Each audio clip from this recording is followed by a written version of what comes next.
Ma formation originale est le maraîchage. Le maraîcher, c'est planter des graines pour se nourrir. Après, c'est vrai que c'est pas... moi, je plante des graines, on ne se nourrit pas avec. Mais faire un truc qui sert à rien, ça me plaît bien. Alors là, je vais faire une petite pièce d'une série qui s'appelle Dulce. Alors, c'est inspiré des algues, c'est pas forcément des formes d'algues. Je passe énormément de temps dans la nature, dans le jardin, dans l'eau, sur l'eau, sous l'eau. C'est tout ça que je ramène dans l'atelier.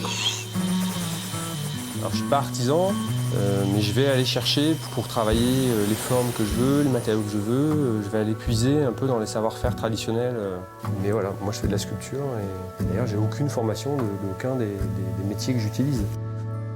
J'aime bien chercher dans le travail des pièces, dans la façon dont je les fais, qu'on voit la trace de la main qui est mélangée avec la couleur brute du matériau, ce qui est un peu ma marque de fabrique.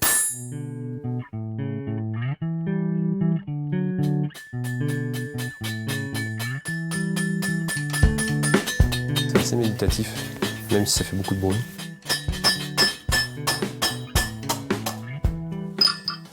J'aime à dire que je fais depuis plusieurs années un herbier imaginaire.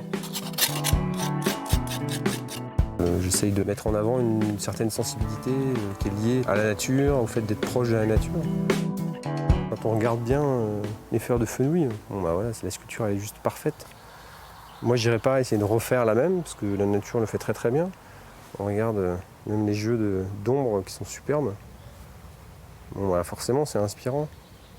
C'est vrai que le Jinko, il a une espèce de forme parfaite, quoi. Il n'y a rien à faire, il faut juste découper dans la tôle.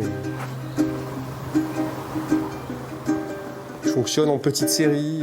C'est vraiment l'idée de gratter un peu une forme pour aller voir à son essence même cette forme voilà, que j'ai dessinée, pensée, quoi. C'est une petite qui a inspiré l'idée d'en faire une grande, parce que dès qu'elle est apparue, dès que j'ai trouvé cette pièce-là, après avoir cherché, il y avait cette notion de passage que je trouvais vraiment intéressante. Et donc une pièce dans laquelle on va pouvoir circuler dedans, on peut vivre la pièce. Je les travaille et j'aime bien venir après les présenter dans la nature. Ça fonctionne assez bien, comme par exemple l'installation au lac Auduc. C'est une pièce, quelque chose qui aurait peut-être pu exister dans la nature. C'est une espèce de corolle, de pétales. C'est des tôles qui sont arrivées à l'atelier, qui ont été découpées, façonnées, formées dans la cintreuse, peints, boulonnés, assemblés, soudés, pour être présentées dans l'espace naturel et jouer là par contre avec les contraintes naturelles, que sont le soleil, la pluie et l'eau. Je dis souvent l'anecdote que j'ai un grand-père qui était marin et un autre qui était paysan. Donc il y a aussi peut-être ce côté, pas bicéphale, mais voilà, ce côté ancré dans son territoire, quoi.